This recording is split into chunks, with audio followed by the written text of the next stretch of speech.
The stars above Outpost Redvale shimmered, unnaturally light, distorted by the haze of plasma fire and broken metal drifting in orbit. What had once been a thriving human mining colony was now a graveyard of shattered hulls and lost hope. The Alliance of Nine, once united in diplomacy and trade, had crumbled in the face of overwhelming force. And now, only humanity remained on the front lines, bruised but unbowed. The enemy called themselves the Kari Collective, a silicon-based race. Born in pressure zones of a dying neutron star, they evolved without concept of mercy or negotiation. Every interaction with other species had ended in surrender or annihilation. Their ships were a live part machine, part organism growing and adapting with every encounter. Each vessel screamed across subspace in pulses that made human instruments ache with interference. Their weapons fused matter with entropy. Their minds were networked in a cold logic beyond empathy. Outpost Redvale had been under siege for 16 days. The planet's magnetic field was scorched and fractured. Only a skeleton crew of ground forces remained, holed up in the underground command complex, trying to delay the inevitable with railguns and desperation. They'd already transmitted a final broadcast encoded, grim and short, Redvale holding. Expect no survivors. It was worth it. Command never responded. No reinforcements were expected. Above the outpost, the Kari fleet expanded like a black tide, drifting just out of the upper atmosphere, preparing for atmospheric breach. Dozens of crescent-shaped warships pulsed red in unison, a signal. They were preparing to descend, to finish what they started.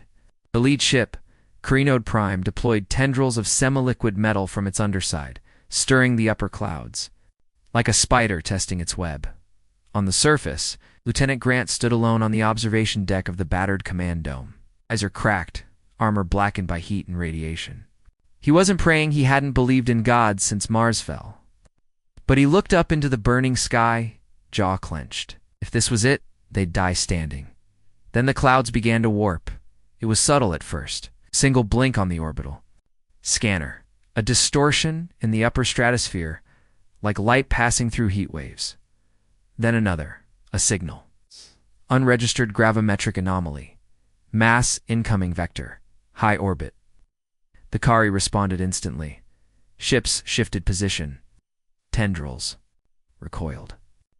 Their formations scattered like startled birds, not in fear, but recalibration. They didn't know what it was. Not yet. Then it arrived. It didn't exit from a standard warp lane. Didn't slide in silently or shimmer with shields. Ripped into reality space, contorting around its hull, like water around a stone. The new arrival was angular, dark, and massive. So massive it created its own gravity, well detectable even from the surface. A ship. Human, but no one had seen a ship like this in decades. It bore no fleet insignia. No alliance code, no transponder. It's just a call sign etched into its bow and scorched. Aging metal, TSV Resolute, older than most living officers, decommissioned, forgotten, yet here it was, the black sheep of an old war, dreadnought-class warship, that had seen battles humanity no longer spoke of. Every inch of its hull was battle-worn, scarred by plasma burns and kinetic strikes. No clean lines, no smooth curves. It was a brute, thing ugly, functional, and terrifying. The Kari paused. The networked AI that governed their tactical logic reeled through ancient archives. This ship type hadn't been seen since the Terran. Collapse wore a conflict so brutal, even the Kari had avoided direct involvement. In the bunker below comes crackled to life. Signal received. Alliance encryption. Vintage. It's human. My God. That's a Terran siege vessel. A real one. They still exist? The Kari didn't know what to make of it. Ship drifted in orbit, alone, no escorts. Signal, no comes. It's just there, watching, waiting. Then the Resolute began to power up. It didn't hum or glow, it growled. The vibration rolled across the upper atmosphere like thunder from a distant storm, and for the first time in this war, the Kari hesitated. Something had changed. The humans had stopped retreating, and the enemy so cold, so confident, so certain, felt a whisper of something unfamiliar crawl along the edges of their collective mind, The Resolute didn't glide. It descended like judgment. There was no diplomatic hail, no coded transmission to announce its allegiance. It simply existed, cutting through the dark with the patience of something ancient and patient-tanned. Very, very angry. From orbit, the Kari fleet adjusted formation. Hundreds of their bioships pulsed as one, linked in perfect coordination. Logic trees parsed the new arrival with relentless speed. This ship's emissions were primitive by modern standards: high radiation, archaic fusion signatures, kinetic mass stores instead of directed energy. To most civilizations, that would indicate obsolescence. But the Kari were not most civilizations. They had memory. They had fear.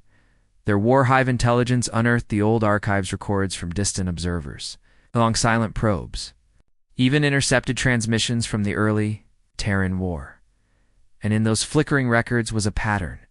Wherever ships like this appeared, destruction followed. It wasn't the technology. It was the intent. The Resolute wasn't fast. It wasn't sleek. But it was unmistakably designed for one purpose only, and that purpose was to erase whatever dared stand in front of it. On board, there was no ceremony. The crew had been awakened. From cryo, only 6 hours prior, no motivational speeches. They were not heroes. They were the last vestiges of a doctrine the rest of the galaxy had tried to bury. Total human warfighting.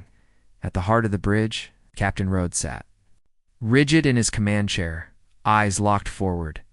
He wore no uniform, just the black battle armor of pre-Union fleets, scratched and faded, with a single silver bar welded to his collar. Around him, crew members worked in silence. They were lean, scarred. Every one of them had survived a war. That left planets in ashes and entire species extinct. They didn't ask questions. They didn't make speeches. They obeyed. Weapons charged, cold start ready. Grab brakes deployed for orbital control. Contact with Kari fleet. They're trying to scan us. No direct signals. Formation tightening. Rhodes leaned forward. Good. Let them get comfortable. The Resolute adjusted course, angling nose first into the planetary battle space. Its outer hull split open in a dozen places, revealing gnarled, dark launch bays that looked more like iron scars than engineered parts. Inside, warheads weighted massive slugs of alloy designed for brute impact rather than finesse. On the surface below, the defenders of Redvale watched the ship descend through the crimson clouds. It didn't shimmer like Kari vessels. It didn't pulse with energy. It just moved, deliberate, unstoppable, like a blade slowly being lowered onto a neck. The Kari responded.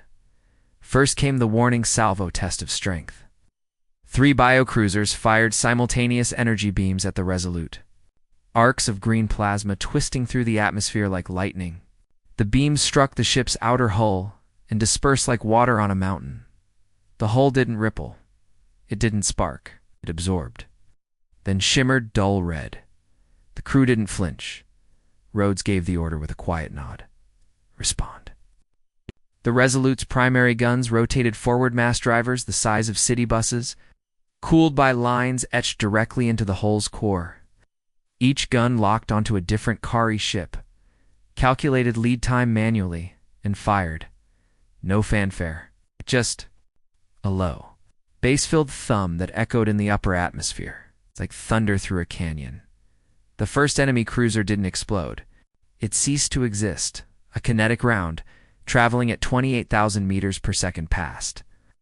Through its living hull like a needle through tissue, disrupting the organic core and instantly decomposing the ship's mass into heat and mist. The second and third ships tried to evade. They failed. The Kari command node faltered, uncertain whether to return fire or retreat. Their combat models had no prediction sets for this. Not just the ship, but the mindset. It wasn't strategic. It was personal. Humanity had sent a message. The Resolute wasn't here to negotiate. It wasn't here to liberate. Wasn't even here to survive. It was here to punish. Kari admirals scrambled to redirect formation, hissing through psychic links, trying to predict the Resolute's next move. But they were used to fighting enemies who calculated, who optimized, who showed hesitation. This ship had no such limits. It was an executioner. Back on the surface, the defenders of Redvale stared upward in awe. Static poured into their cums. One of them, a gunner named Leah, whispered through the static to her squad, "What is that thing?" "It's one of ours," a voice replied from command. "One of the old ones. I thought they were all mothballed." They were, until now. Above them, the sky glowed with flame trails and the haunting shadow of a warship built not to survive. But, to ensure no one else did, the Resolute drifted into low orbit, silent and steady. The war had changed, and the Kari, the first time in their hive memory, felt something they'd never encountered in any conquest: uncertainty. In the upper thermosphere, the Resolute held its position like a monument to extinction. Below, the battle-ravaged world of Redvale burned. Above, the stars seemed to dim weather by atmospheric distortion or the shadow of something far worse. No one could say the Resolute wasn't just in orbit anymore. It had settled, anchored its presence as absolute as a tombstone. And yet, it had not fired again. Not for 7 minutes and 23 seconds. 7 minutes of absolute silence to humans. It was standard targeting time for orbital lock-in. For the Kari, it was something far more insidious: confusion in their collective. LogicNet silence could mean to things a breakdown of function, or the calm before overwhelming retaliation. They prayed for the former. They feared the latter. Within the Resolute, the air was cold, recycled, and stank faintly of oil and ancient insulation. The bridge was dim, lit only by green monitors and analog dials. There were no fancy HUDs, no AI avatars whispering into headsets. Every calculation was human-made. Every weapon was manually approved. Every action was a choice. "Orbital lock achieved," said Ops Officer Vega, her fingers dancing across the cracked console. "Targets marked. Firing solution stored." "Execute?" asked Weapons. "No," said Captain Rhodes, his eyes locked on the tactical display. "We wait." The crew obeyed.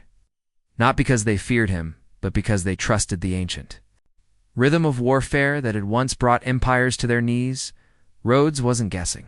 He was watching, measuring. The enemy was still thinking. And that's when humans were most dangerous. Out in space. The Kari formations had begun to pulse again, soft, bioluminescent glows that rippled between ships like data in a bloodstream. Recon cruisers took position along the perimeter, broadcasting. Dense logic swarm equations between nodes that were trying to model the threat, to predict it, reduce it. They made a critical mistake. They treated the Resolute like a machine. But it was more than that. It was doctrine incarnate. A relic of a time when humans fought not to win, but to erase. The war doctrines of the Terran collapse had been built around one central truth: if peace failed, make sure only one side got a second chance. And so it waited. Patient watching. Inside the Kari command, no Dawn, amorphous. Hive-linked cruiser twice the size of Redvale's moon, the Overseer, shifted in a pool of liquefied sensory tissue. Hundreds of tentacles tapped neural input orbs, scanning probabilities. With no emotional language, it could not feel fear as humans did, but it felt variance, the unquantifiable element. The math refused to settle. The human ship did not behave according to expectations. Why doesn't it fire? Came a psychic pulse from a secondary node? Perhaps it lacks ammunition. Unlikely.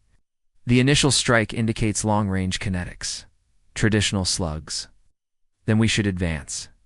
But the Overseer hesitated. That hesitation would ripple through its entire fleet as silent. Signal of doubt. The worst kind. On the Resolute Rhodes finally stood. "Are they watching?" he asked. Confirmed, Vega replied. "They're scanning every channel, infrared to psionic bleed." "They're listening," Rhodes leaned into. "The command mic. Send the ping." Ow! A crewman flipped a rusted switch. A low-frequency pulse burst across the system, not a message in words, but one in rhythm. Boom, boom, boom. 3 tones, spaced evenly. A pattern, not coded language, not threat. A challenge. The Kari received it, or neural translation nodes. Tried to decipher. No syntax, no modulation, just pulses. Heartbeats. Ancient Terran combat protocol. A warning.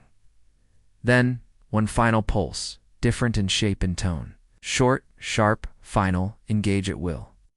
The silence ended. The Resolute's mass drivers fired again, but this time not in isolation. Dozens of smaller launch bays across its body. A CTIV, ATED in sequence. Hypervelicity slugs, tungsten rods, drone torpedoes, shock mines, and gravitic shells launched in a brutal chorus. The ship didn't fight clean. It fought like a cornered animal with a grudge and a plan. One by one. Kari. Recon ships exploded. Not from direct hits, but from the surrounding shockwaves of old Terran proximity mines. Detonated in overlapping arcs. The Kari attempted counterfire. Plasma bolts lanced toward the Resolute, only to be swallowed by thermal dispersal foam that vented from the ship's flanks like blood from an open wound. Then came the drones. Small, black, silent. They launched by the hundreds. Not from elegant bays, but from mechanical hatches that slammed open with rusted force. Each drone bore a simple mission. Seek heat, punch through, detonate inside. The Kari tried to adapt. Their living hulls shifted into defensive lattice. But it wasn't enough. The first wave of drones burrowed into exposed nerve point, sanatomical. Knowledge stolen from previous battles, now hard-coded into automated attackers. Entire cruisers shut down mid-flight, lifeless, drooping like dead leaves in space, and still. The Resolute didn't speak. It simply acted, as if this battle were not a conversation, but a ritual. On the ground, soldiers of Red Veil stared upward, mouths open, come silent. The war had turned so quickly it didn't feel real. The sky once filled with fire and dread now flickered with burning Kari holes. Someone whispered, "It's not just winning, it's making a point." Yes, it was. 4. Too long humanity had been quiet, rebuilding, watching, avoiding conflict. Pretending the galaxy had changed, but deep in orbit, aboard a ship that should have been decommissioned a century ago. The truth rang out louder than any transmission. The old monsters were still alive and the Kari had knocked on the wrong door. Asterisk there. Was something different about the way the Resolute fought? It wasn't fast. It wasn't beautiful. It didn't inspire awe like the flowing formations of the KAAR. It dunned, was deliberate, cruel, and horrifyingly familiar to those who had studied history, because what the Kari didn't understand, what no current galactic power truly grasped, was that the Resolute was not just a weapon. It was a memory. A memory forged during the Terran collapse, when humanity was cornered on all fronts. The survival of Earth was bought not by technology, but by a cold, its unflinching doctrine. If peace is no longer an option, ensure your enemies. Forget how to wage war at all. And so, the Resolute had been built in secret dry docks under the surface of Mercury, hidden beneath solar flares and radio silence. It had never been shown in parades, never deployed to patrol routes. It was not meant to protect colonies or enforce order. It was made for one purpose, to break civilizations. Now, the galaxy was remembering. The Kari began to react, not collectively but chaotically. The swarm mind that once guided their every tactic in perfect synchrony was stuttering, fragmenting into bursts of panic-driven decisions. Our warships veered erratically. Sub-commanders issued contradicting directives. Defensive fields layered atop one another inefficiently. Retreat vectors overlapped with attack runs. And still, the Resolute advanced. No shields, no cloaking, no tricks. Just brute inevitability. In the command node of the Kari fleet, the Overseer struggled to maintain cohesion. Dozens of minds flowed. Through its core, some screaming for retreat, others demanding immediate retaliation. But there was no consensus, because something was missing. Predictability. The Kari had long relied on modeling enemies. Biological, social, even cultural patterns, all could be turned into equations. Predictable, understandable, exploitable. but humanity had become a blank space in the data. In the centuries since their withdrawal from galactic affairs, humans had vanished from trade routes, diplomatic councils, even cultural streams. Only whispers remain, rumors of deep vaults and silent systems and fleets that trained in isolation, and now, faced with the Resolute, the Kari couldn't see a tactic. All they saw was rage made manifest. Inside the Resolute, the atmosphere remained unchanged. No one cheered. No one celebrated the kills lighting up the tactical feed because they had seen this before. Lieutenant Mara, systems engineer, kept her eyes on the reactor panel, fingers flying over toggles. She'd served on Titan during the orbital breach. She'd walked through dust storms on Luna's dead side when the shelters cracked open from enemy bombardment.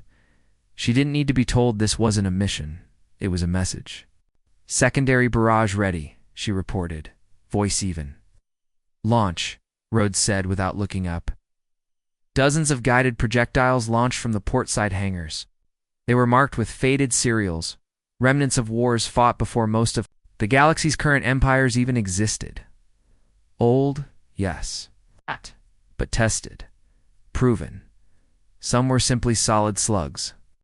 Others carried antimatter casings or smart gel that adhered to ship surfaces before igniting in controlled detonations. No single weapon was impressive alone, but together they formed a cascade of destruction. A tapestry of deliberate, personalized annihilation. As the salvos hit, Kari cruisers ruptured like overripe fruit. Some tore open from within, venting organic matter and melted armor into the void. Others spiraled downward into the planet's gravity well, their hulls screaming as they burned through Red Veil's upper atmosphere like dying comets. And through it all, the Resolute kept moving. Rhodes finally stood. "Show them the archive." Communications. Officer Ream flicked a switch. Transmission blasted outward across every known frequency band, scrambled into every common language, coded and uncoded alike. It wasn't a demand. It's not a threat. It was footage. Battle footage. Historical footage. Hundreds of battles from the collapse era, cities falling, dreadnoughts ramming alien world ships, human soldiers engaging in urban warfare on enemy homeworlds, tactical AI sacrificing entire squadrons to corner enemy fleets, civilizations breaking apart. It was not propaganda. It was remembrance. And the final clip. A planet nameless and ash-colored as a human warfleet obliterated its crust with orbital strikes, no demands, no diplomacy, just deletion. The Kari watched in silence, and then, across their hive network, something changed. Fear, not simply tactical failure. Existential dread, because now they understood. Humanity hadn't stayed silent out of weakness. They had stayed silent out of mercy, and now the mercy was gone. One by one, Kari ships began to retreat. Not in formation, not in protocol, but in desperation. Those that couldn't jump to FTL turned toward the system edge and pushed their drives too critical. Some overloaded their plasma engines and exploded just to avoid capture. The Resolute made no effort to stop them. It didn't need to, because the damage had been done not to their fleet, but to their myth. The myth that the Kari could not be. Beaten, that no species could rival their unity. Now they knew. There were older monsters in the dark, and humanity was one of them. Rhodes exhaled slowly and returned to his seat. "Casualty report?" he asked. "None?" He nodded then. Not finished yet. Outside, the debris of a shattered fleet drifted in silence. And somewhere, in the stars beyond Red Veil, the rest of the galaxy began to feel a cold realization settle in their bones. The humans weren't just back. They had never forgotten how to kill. The first counterattack came 12 minutes after the transmission stopped. It began with a flickering anomalous gravity wave, barely large enough to trip the F-Blute's passive sensors. But the crew noticed. They were trained to. Onboard systems flagged it instantly, calculating trajectory, energy dispersion, and likely threat vectors. By the time the wave resolved into visible motion, Captain Rhodes was already leaning forward in his chair. They were coming. Far behind the main Kari fleet. 3 capital-class warbeasts emerged from subspace. These were not scout ships or formation. Leaders. These were designed for escalation. Thick, chrysalis-shaped hulls folded back like blooming steel flowers, revealing internal weapon arms lined with biocannons and folding spear arrays. They pulsed dark redden emotional tone. If such a thing existed in Kari, command structure meant to signify vengeance.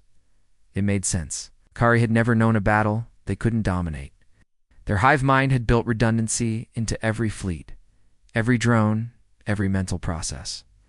Even in failure, they struck back because anything else was not encoded in their doctrine. Now, it came with everything.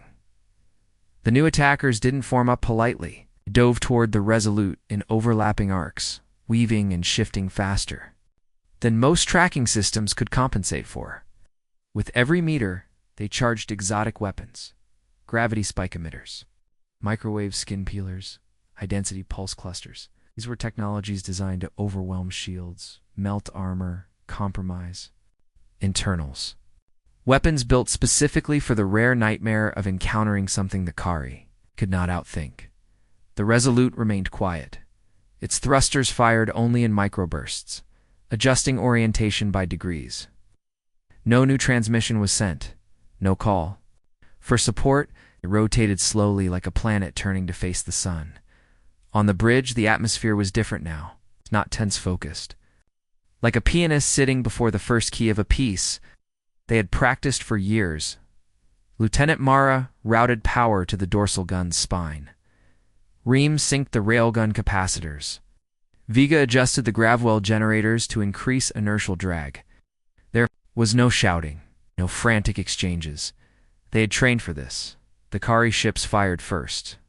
Gravity lances hit like invisible wrecking balls, collapsing hulls on a molecular level. Superheated arcs of energy cascaded down on the Resolute's forward plating, chewing into the surface with relentless fury. The ship reeled, but only slightly. Panels peeled away. Some compartments lost pressurization, but the superstructure held it had been built to tank through fire, not dodge it then. The counterfire began, not in a single, glorious blast, but a sequence. Timed, measured, precise. First, the Resolute released a scattering field, a series of electromagnetically charged canisters that detonated into clouds of reactive dust. This dust didn't damage, it revealed. Clung to Kari hulls, disrupted their optical camouflage, overrode their internal sensory nets. The enemy ships lit up in full definition on every display, their weak points glowing like veins in an X-ray. Then came the hard rounds. The portside mass driver launched a salvo of depleted uranium slugs, each one calculated to hit just milliseconds after the dust dispersed. The rounds moved silently, almost lazily across the void, till they struck hand. Then everything screamed. One Kari warbeast exploded inward. Its inner chambers ruptured by the force of a hypervelocity impact that turned living control cores into slurry. Another attempted evasive, maneuvers only, to be caught in a focused burst of microwave beams that cooked its sensory lobes mid-flight. The third managed to fire its spear array. Dozens of semi-autonomous weapons arcing toward the Resolute's bridge. This time, Rhodes moved. Defensive grid, he ordered. A pulse wave radiated from the Resolute's midsection. Not a shield, those were too fragile, too dependent on constant energy. This was a brute force field-kinetic reaction net that punched objects instead of deflecting them. Spears shattered mid-air, fragments bouncing off armor plating with nothing more than paint-deep scratches. Then, without warning, the Resolute fired a weapon none of the Kari had accounted for. It wasn't even a weapon by design. The ship ejected its central heat core through an emergency vent, sending a concentrated burst of superheated plasma waste in a conical blast directly at the last Kari vessel. It wasn't targeted. It wasn't tactical. It was visceral. The warbeast, its hull already cracked, its systems overwhelmed by radiation bleed, simply melted. There was no explosion, just slow, spreading silence. For several long seconds, nothing moved. The battlefield had gone from chaos to vacuum still. Debris drifted. The enemy fleet, what remained of it, floated in defensive clusters, It's not daring to advance, not daring to retreat. And through it all, the Resolute remained battered but untouched in spirit back on Red Veil. Ground units received the update in staccato bursts of static-laced telemetry. 3 Kari heavy cruisers eliminated. No. A support, no reinforcements. Just one ship. A ship. Older than any living admiral, a ship forged in an age of desperation, a ship that should have been left in the dark. But the universe had forgotten a truth that Earth had once lived by. Sometimes, survival is not enough. Sometimes, survival must be enforced. Rhodes sat back in his chair, voice low. They'll remember this. No one replied. He didn't need to. Out in the void, the Kari fleet remained paralyzed, and somewhere, deep in their shared neural web, fear became something new, not the fear of death, not the fear of defeat, but the fear that they had awakened something that should have remained buried, and it was now staring directly at them. Asterisk. The battlefield was quiet now. Not the stillness of peace, nor the exhausted hush that follows a battle hard fought. This was something deeper, older, the kind of silence that follows the death of something sacred in idea. A certainty, a myth above. The charred shell of Outpost Red Veil, the wreckage of a fleet drifted in slow, broken arcs. Kari vessels, once elegant in their sickeningly organic design, now floated in pieces, torn, melted, and impaled by slugs and debris. Even the void seemed to recoil, as if unwilling to carry the weight of what had just occurred. The Resolute hung in low orbit, motionless. Its hull was scarred, some of its forward plating cracked and blackened. Parts of it still steamed, venting pressure and waste heat into the vacuum. But it did not retreat. It did not power down. It remained like a monument or a warning. Inside, the crew worked in silence. No celebration, no sighs of relief. They didn't expect congratulations. They weren't here for it. They were relics of a time when humanity had learned painfully that survival wasn't just about building ships or alliances. It was about sending messages. Clear, irreversible messages.